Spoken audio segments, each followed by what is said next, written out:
Bismillahirrahmanirrahim. Assalamualaikum warahmatullahi wabarakatuh. Alhamdulillah. Alhamdulillahirabbil alamin. Segala puji bagi Allah Tuhan yang Maha Esa. Pada hari ini saya berkesempatan untuk membuat video pembelajaran untuk mata kuliah Sistem Tenaga Listrik. Pada kesempatan kali ini saya akan membahas tentang pokok bahasan analisis sistem tenaga listrik dengan software ETAP. Nah, ini ETAP kenapa saya pilih, karena sudah sangat populer ya bagi peneliti, bagi engineer, bagi dosen. Harapannya nanti Anda sebagai calon engineer, mahasiswa teknik elektro UNY bisa mengoptimalkan software ETAP di dalam melakukan analisis sistem tenaga listrik. Seperti biasanya, ini biodata selalu saya sampaikan. Ini nama lengkap, ini tempat tanggal lahir, ini pekerjaan dan pengalaman kerja, ini email, ini nomor kontak saya. Jadi kalau ada kesulitan, boleh silakan nanti ditulis di komentar. Ya, kalau mau japri ya nanti nunggu saya sempat untuk menjawab pertanyaan Anda atau mungkin diskusi masalah-masalah kaitannya dengan sistem tenaga listrik. Nah, harapan pembelajaran ya pada kesempatan hari ini adalah seperti biasanya, harapannya nanti setelah mengikuti video ini Anda bisa tercerahkan, Anda bisa fresh, bisa lebih semangat, bisa lebih segar, bisa lebih termotivasi untuk belajar dan mengembangkan ya kemampuan di bidang sistem tenaga listrik. Nah, untuk outline materi nanti yang akan saya sampaikan di sini ada pengantar sistem tenaga listrik, ada pemodelannya, ada pengenalan software ETAP, ada simulasi dengan ETAP, ada studi kasus dan diskusi. Nah, yang untuk pengantar dan pemodelan itu nanti bisa dilihat di video saya. Ini sudah saya sampaikan ya di video sebelumnya. Nanti kita akan fokus pada pengenalan software ETAP ya, simulasi dan studi kasus. Nah, kita awali untuk pengenalan software ETAP ya. Jadi dalam perancangan dan analisis sebuah sistem tenaga listrik ya, itu software aplikasi sekarang ini ya sangat dibutuhkan ya untuk merepresentasikan kondisi real yang ada di lapangan. Ini software ETAP, simbolnya seperti ini. Ini nanti tampilannya seperti ini. Versinya bermacam-macam, nanti yang saya gunakan di sini adalah versi 12.6.0. Anda bisa dapatkan versi yang 16 atau versi 20 mungkin yang lebih baru. Ini saya sesuaikan dengan kondisi mahasiswa UNY ya. Kalau saya nanti pakai yang lebih tinggi, nanti kemungkinan membutuhkan perangkat hardware yang lebih tinggi. Saya memilih menggunakan 12.6.0 karena dari sisi fiturnya udah cukup ya, udah memenuhi. Dari sisi kebutuhan hardware-nya tidak terlalu tinggi, jadi saya pakai Intel Pentium i5 ya.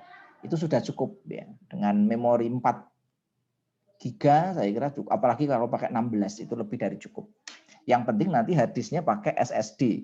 Ini yang terpenting ya. Nah, di sini untuk software simulasi nanti digunakan untuk apa ya?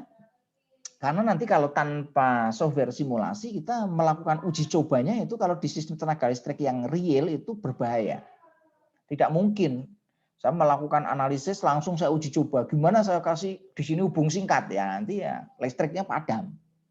Oleh karena itu engineer kalau mau melakukan rekayasa ya melalui simulasi.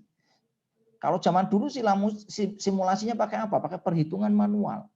Sekarang alhamdulillah sudah banyak software-software ya yang bisa kita manfaatkan ya. Sehingga nanti bisa membantu pekerjaan engineer. Jadi di sini konsepnya membantu. ETAP kalau dioperasikan oleh orang yang tidak kompeten ya nanti hasilnya adalah ya tidak baik. Nah, ETAP itu merupakan salah satu software aplikasi yang banyak digunakan oleh tadi ya, mahasiswa, dosen, teknisi, engineer maupun pengembang-pengembang ya yang berkaitan dengan sistem ketenagalistrikan. Nah, secara umum ETAP dapat digunakan untuk melakukan simulasi hasil rancangan dan untuk menganalisis suatu sistem tenaga listrik. Apa saja yang bisa kita lakukan nanti kita bahas ya. Nah, dengan adanya software ETAP ini kita bisa melakukan banyak hal ya. Di sini saya sudah bisa kita gambarkan ya denah beban-beban dari sistem tenaga listrik itu nanti seperti apa. Kita bisa simulasikan, bisa modelkan dengan single line diagram ya. Kita bisa setting data-data beban dan jaringan. Kita bisa merancang diagram garis tunggalnya seperti apa. Kita bisa menganalisis aliran dayanya. Kita bisa menghitung ya kalau terjadi gangguan short circuit pada titik-titik tertentu. Kita bisa menganalisis starting motor atau keadaan transient pada saat kita melakukan starting motor. Starting motor itu hal yang sangat rawan ya. Kenapa saya katakan rawan? Karena arus starting motor itu arusnya cukup besar. Sehingga ini berpotensi untuk mentripkan peralatan proteksi seperti circuit breaker dan relay. Oleh karena itu ini harus disetting dengan baik untuk starting motor. Yang berikutnya kita juga bisa menganalisis ya pemasangan kapasitor untuk perbaikan profil tegangan. Yang paling bagus itu nanti kalau letakkan di mana? Ini yang penting supaya nanti profil tegangannya menjadi lebih baik. Yang berikutnya bisa juga digunakan untuk menganalisis harmonik. Ini harmonik sangat penting. Nanti saya jelaskan ya untuk materi khusus tentang harmonik supaya nanti Anda juga punya pengetahuan dan wawasan tentang harmonik dan bagaimana cara mengatasinya. Yang berikutnya yang penting juga di sini adalah melakukan koordinasi proteksi. Ini seringkali kegagalan di sistem tenaga listrik. Peralatan proteksi gagal kerja kenapa? Karena tidak dikoordinasi dengan baik. Harusnya yang kerja itu di titik 1 malah yang kerja di titik 2 atau dua-duanya malah sama sekali nggak kerja. Sehingga begitu ada gangguan maka kerusakannya sangat parah. Nah, dengan ETAP ini sebenarnya bisa membantu kita untuk mengatasi masalah itu. Apa itu ETAP? ETAP itu merupakan kependekan dari ini. Electric Transient Analysis Program atau program tenaga listrik yang digunakan untuk menganalisis transient. Transient itu apa? Transient itu adalah kondisi peralihan. Nah, di sistem tenaga listrik, transient ini menjadi sangat krusial untuk kita analisis. Tidak hanya di electrical ya, ini di mechanical ya, di otomotif, di sipil ya, di bidang-bidang engineering yang lain ini juga sangat krusial. Transient itu sangat krusial sehingga di sini sangat penting sekali. ETAP merupakan salah satu jenis program aplikasi yang digunakan untuk menghitung parameter sistem tenaga listrik ya dengan input data yang kita masukkan ke dalam sebuah program. Nah, ETAP juga digunakan untuk melakukan simulasi sistem tenaga listrik. Ini kelebihan dari ETAP. Dia bisa untuk menggambar, ya, mendesain, untuk menghitung, untuk mensimulasikan, dan untuk menganalisis kondisi-kondisi sistem tenaga listrik. ETAP dapat bekerja dalam kondisi offline, ya, dari sistem tenaga listrik dan juga dalam kondisi online. Nah, ini kelebihannya. Untuk pengelolaan data secara real time. Jadi di sini dengan adanya ETAP ini sangat membantu engineer ya dalam merencanakan sebuah sistem tenaga listrik. Nah, software-software lain yang digunakan dalam sistem tenaga listrik itu ada banyak ya, ada PSS, Power System Simulator, ada ETSA ya, ada MATLAB ya, ini MATLAB, ini ETSA. ETSA itu Electricity Distribution and Supply Authority. Ada MATCAD ya, ini banyak digunakan juga di bidang electrical. Ini PSS, Power System Simulator for Engineering. Ada ETAP, ini yang nanti kita bahas. Ada DIG-Silent, ya. Ada MyEcodia, ini punyanya si Schneider, dan software-software yang lain. Ada banyak sekali. Nah, cuma memang etap ini cukup populer ya di bidang electrical. Kalau MATLAB itu umum untuk engineering umum. Nah, fitur-fitur apa yang bisa dilakukan pada software etap ini? Nah, kita bisa menganalisis berbagai macam permasalahan di bidang electrical. Yang pertama adalah load flow, aliran daya.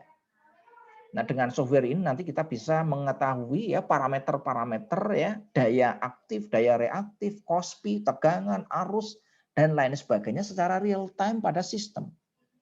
Sehingga nanti kita bisa menganalisis, oh kalau tegangannya turun seperti ini untuk menaikkan nanti pakai apa? Oh, kalau power flow-nya itu negatif, nanti seperti apa? Nah, ini kelebihan dari etap. Yang kedua, kita bisa mensimulasikan kondisi hubung singkat. Kalau terjadi hubung singkat di sini, nanti berapa arusnya? Sehingga nanti kita bisa memilih setting peralatan proteksi agar dia mampu untuk memutus arus itu. Yang berikutnya bisa untuk optimal kapasitor placement, penempatan kapasitor yang optimal.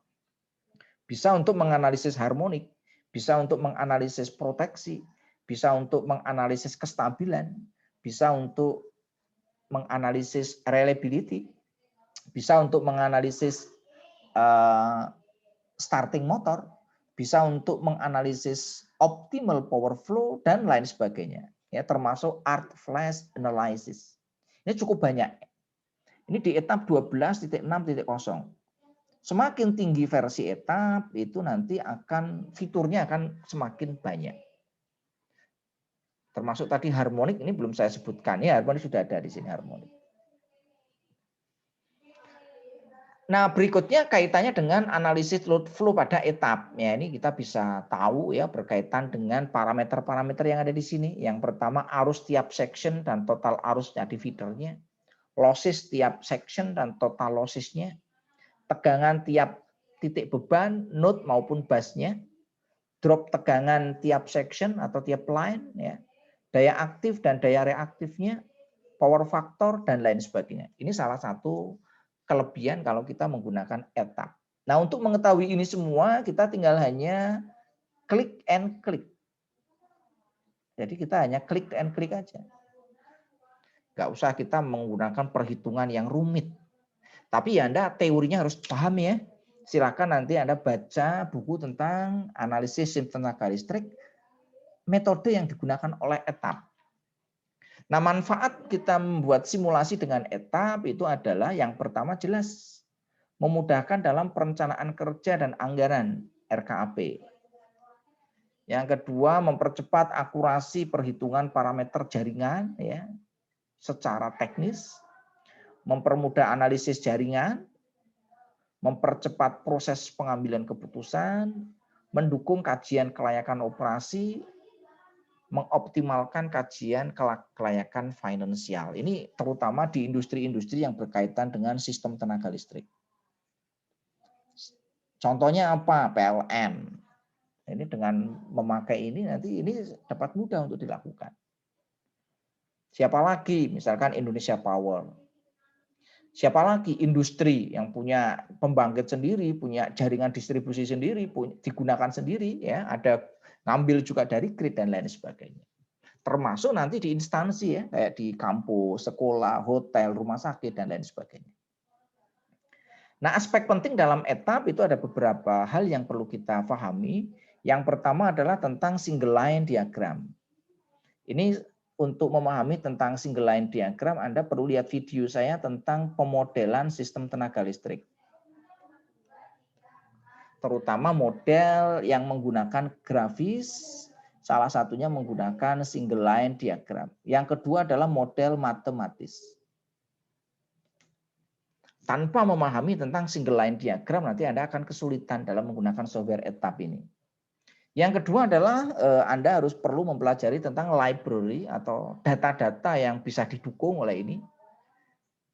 Jadi merupakan informasi tentang peralatan yang dipakai dalam sistem kelistrikan. Contohnya apa? Misalkan motor listrik. Motor listrik itu kan ada banyak vendor. Nah, nanti silakan Anda bisa lihat di library-nya. Circuit breaker, ini juga sama. Circuit breaker itu vendornya banyak. Jenisnya juga banyak. Yang berikutnya adalah relay, trafo, dan lain-lain. Nah, ini Anda bisa memanfaatkan library. Saya sarankan Anda sebagai mahasiswa elektro itu familiar dengan produk-produk ya, motor listrik, circuit breaker, trafo, relay, ya, disconnecting switch, generator, ya, dan lain sebagainya. Sehingga nanti Anda di dalam melihat library-nya enak. Ya. Yang berikutnya adalah standar yang digunakan. Nah, standar yang digunakan itu kalau di Indonesia menggunakan IEC, kalau di Amerika menggunakan ANSI. Kaitannya dengan apa? Kaitannya dengan frekuensi ya. Kalau di IEC 50 Hz, kalau di ANSI 60 Hz. IEC itu adalah standar Eropa yang diacu di Indonesia, ANSI itu Amerika. Ini yang kita bahas nanti ada 2 standar ini. Sebenarnya di dunia ada banyak standar ya. Silakan nanti lihat materi saya tentang pengenalan sistem tenaga listrik. Di situ saya banyak membahas tentang beberapa standar yang ada di dunia. Nah, ini untuk pertama kali di dalam menjalankan etap kita perlu melakukan instalasi. Instalasi kita lakukan caranya apa ya? Kita harus punya masternya, master software-nya. Ini master software-nya, ini bisa dilihat, ini master, ini di direktori etap sekian, nanti dipilih etap setup. Nah, etap setup nanti di sini kita pilih setup titik exe-nya. Nah, kalau kita jalankan nanti akan muncul tampilan seperti ini. Tinggal nanti pilih next aja terus ya. Pilih aja terus nanti I accept, kita pilih next ya, lanjut ya. Terus ya, next. Kita nanti tampilkan bahasanya, kita pilih English, next ya. Terus yang berikutnya kita next ya. Kita nanti ya ini untuk destination foldernya, nanti foldernya mau disimpan di mana? Ini penyimpanan foldernya. File-filenya nanti mau disimpan di folder mana. Kita bisa isi standarnya seperti ini. Nanti kalau mau disimpan di tempat lain, Anda bisa pilih browse ya. Asumsinya sama ya. Tadi ini kita simpan di sini, kita next aja terus sampai nanti selesai instalasinya. Ya. Sekarang gimana cara menjalankan etap? Kalau sudah selesai nanti kita jalankan. Caranya ya dengan klik icon etap di sini ya di komputer. Setelah itu nanti kita diminta untuk memasukkan ini ya, project file, nama, direktorinya mana ya. Nanti kita akan milih ini, tinggal pilih aja ya. Nanti kita suruh memasukkan ini. Berikutnya nanti ini adalah menu utamanya, nanti kita demokan ya. Nah, ini adalah kalau kita meng-create file baru. Ini tampilannya seperti ini. Setelah itu nanti kita perlu memahami dulu tentang single line diagram. Dalam menganalisis sistem tenaga listrik ya, itu sangat dibutuhkan SLD atau single line diagram. Apa itu SLD? Yaitu notasi yang disederhanakan untuk sebuah sistem tenaga listrik 3 fase. Nah, ini di pemodelan sistem tenaga listrik salah satunya bisa dimodelkan dengan single line diagram. Nah, sebagai ganti dan representasi dari sistem ya, itu digunakanlah sebuah konduktor ya untuk memudahkan pembacaan diagram maupun dalam analisis rangkaian. Nah, di sana nanti terdiri dari elemen-elemen. Nah, silakan nanti dilihat di video komponen sistem tenaga listrik ya. Itu nanti ada circuit breaker, ada trafo, ada kapasitor, ada busbar, ada konduktor lain ya, ada relay, ada motor, ada generator dan lain sebagainya. Nanti silakan lihat di pokok bahasan komponen-komponen sistem tenaga listrik. Nah, elemen pada diagram itu tidak mewakili ukuran fisik atau lokasi ya dan peralatan listrik, tetapi merupakan konvensi umum ya untuk mengatur diagram dengan urutan ya, bisa dari kiri ke kanan atau dari atas ke bawah. Nah, silakan nanti Anda boleh menggunakan kiri ke kanan, atas ke bawah, atau kanan ke kiri juga tidak masalah, bawah ke atas juga tidak masalah. Tinggal nanti Anda lebih familiar yang mana. Kalau saya lebih senang menggunakan kiri ke kanan atau atas ke bawah. Nah, etap itu memiliki 2 standar, yaitu standar ANSI dan standar IEC. Jadi yang membedakan apa standar ini nanti simbolnya dan frekuensinya. Serta perbedaan spesifikasi dari peralatannya. Ini tadi simbolnya juga nanti akan beda. Nah, untuk simbol ANSI dan IEC sudah saya bahas di materi yang kedua tentang pemodelan sistem tenaga listrik ya, silakan nanti diakses. Nah, setelah masuk di menu etap, maka langkah pertama itu adalah membuat single line diagram.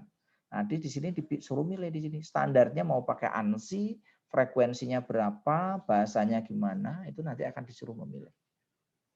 Nah, ini adalah untuk proses pembuatan etap di sini. Ini nanti ada komponen-komponen, tinggal kita klik ya. Taruh di sini, ini contoh grid. Ini grid yang menggunakan standarnya ANSI kalau ini. Nah, nanti kita bisa ubah ANSI maupun IEC. Nah, ini untuk setting gridnya, ini grid bisa disetting seperti ini. Ini bisa disetting ya. Data-datanya nanti. Ini grid ditambahkan circuit breaker ya. Setelah itu nanti ditambah ini setting circuit breakernya.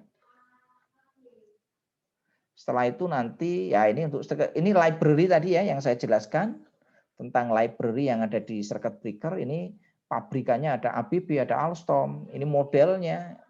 Ya ini untuk tegangan maksimumnya berapa, rated kiloampernya berapa, ininya berapa nanti bisa dipilih.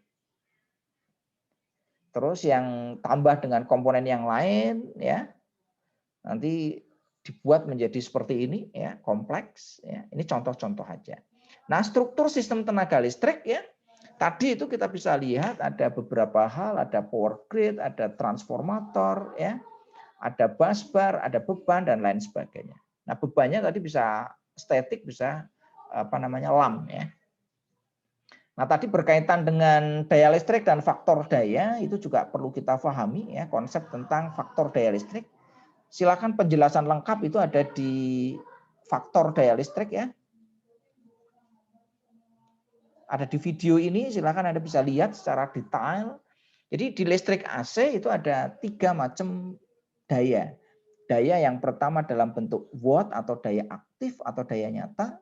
Yang berikutnya daya reaktif dalam bentuk VAR. Dan ada daya semu dalam bentuk VA. Hubungannya seperti apa? Ini dapat dilihat di sini. Daya aktif itu di sini, daya reaktif itu di sini, ini daya semu. Kalau dalam analisis segitiga siku-siku, ini siku-siku, maka dapat dirumuskan seperti ini. S kuadrat sama dengan akar dari P kuadrat plus Q kuadrat. Atau kalau kita tulis dalam bentuk vektor, itu adalah S sama dengan P plus JQ. J itu adalah imajiner. Kenapa dikatakan imajiner? Karena daya reaktif itu sebenarnya tidak digunakan untuk kerja. Dia hanya digunakan untuk membangkitkan medan magnet. Semakin besar medan magnet yang dibangkitkan, maka daya kerjanya juga akan semakin kecil. Sehingga nanti kita muncul istilah cos-P. Cos-P itu adalah ya cosinus dari P sama dengan ini rumusnya adalah P per S. Sehingga nanti kalau cos-P-nya itu kecil, cos-P itu selalu nilainya minimal 0 sampai dengan 1. Sehingga di sini harus diusahakan cos-P-nya tinggi. Nah, ini contoh sistem tenaga listrik sederhana, nanti Anda bisa buat ya contohnya seperti ini ya. Ini untuk pengaturan-pengaturannya. Ini beberapa contoh ya yang nanti Anda bisa gunakan untuk ini hasil analisisnya. Untuk dengan etap ya. Ini contoh untuk sistem yang terdiri dari beberapa bus ya, ada 1 2 3 4 5 6 7, 8, 9, 10, 11, 12, 13. Ini adalah sistem tenaga listrik 13 bus. Ada berapa pembangkit nanti bisa dihitung, ada berapa beban nanti bisa dihitung. Ini adalah contoh ya sistem dengan berapa ini? 1, 2, 3, 4, 5, 6, 7, 8, 9. Ini sistem tenaga listrik 9 bus. Nah, Anda bisa membuat sistem-sistem yang lain ya yang ada. Ini contoh sistem sederhana yang nanti kita simulasikan. Di sini ada grid PLN, kapasitasnya di situ 2 megavolt ampere ya. Di sini ada bus, ini ada 20 kV, ini ada pengaman circuit breaker 1, circuit breaker 2. Di sini ada saluran distribusi ya. Ini ada kabel ya, saluran distribusi, ini ada bus lagi. Di sini ada trafo, jadi tegangan 20 kV diturunkan menjadi tegangan 380 volt atau 0,38 kV ya ini. Nah, dari 0,38 kV nanti didistribusikan digunakan untuk mensuplai beban. Di sini ada circuit breaker 1, circuit 4 dan 3. Nah, ini komponennya nanti bisa dilihat. Ini settingan ya untuk gridnya. Ini settingannya seperti ini. Ini setting dari power gridnya tadi, ratingnya. Nah, ini nanti untuk apa namanya setting circuit breaker-nya ya. Ini library-nya kita bisa cek ya. Masing-masing nanti bisa. Ini setting kabelnya. Ini kabel ya. Ini untuk circuit apa ini? Line ya, untuk line ya, untuk line semua. Kabelnya nanti pakai apa? Ini line juga ya. Nah, berikutnya kita bisa menganalisis ya. Misalkan kita analisis load flow-nya. Apa itu analisis load flow? Yaitu adalah suatu studi untuk merencanakan, mengetahui, dan menganalisis besarnya daya dalam suatu sistem tenaga listrik. Dan di sini bisa digunakan untuk mengungkapkan kinerja dari suatu sistem tenaga listrik ya pada keadaan tertentu saat dia bekerja. Nah, dalam perkembangannya industri itu membutuhkan tenaga listrik yang besar dan menggunakan peralatan listrik sebagai alat untuk produksi. Nah, dengan adanya analisis load flow ini itu dapat mengetahui besarnya daya dalam sistem tenaga listrik apakah masih memenuhi batas-batas yang ditentukan atau tidak. Serta bisa menghitung losses yang terjadi ya untuk memperoleh kondisi pada perencanaan sistem yang baik. Ini adalah kemampuan untuk ini. Nah, caranya adalah ini untuk perhitungan-perhitungannya ya dilakukan dengan etap. Hasil perhitungan itu nanti dapat membantu ya untuk menganalisis kondisi dari sistem tenaga listrik, termasuk nanti untuk drop tegangan dan lain sebagainya. Nah, ini contoh hasil analisis load flow dengan menggunakan etap ya. Ini sistemnya tadi yang kita buat single line-nya. Ini setelah kita analisis, kita akan muncul di sini. Ini muncul di sini parameternya ya. Nah, ini adalah untuk jurnalnya, kita bisa lihat di sini ya hasil analisisnya. Yaitu kira-kira untuk apa namanya etapnya. Nah, nanti khusus untuk demo etapnya mulai dari bagaimana cara membuat single line diagram, bagaimana nanti cara mengsimulasikan, nanti akan saya berikan video khususnya. Mungkin itu ya yang dapat saya sampaikan. Semoga bermanfaat bagi kita semuanya. Apabila ada salah dan kurangnya, saya mohon maaf yang sebesar-besarnya. Astagfirullahaladzim. Akhirul kalam ya. Wallahul muwaffiq ila aqwamit thoriq. Assalamualaikum warahmatullahi wabarakatuh.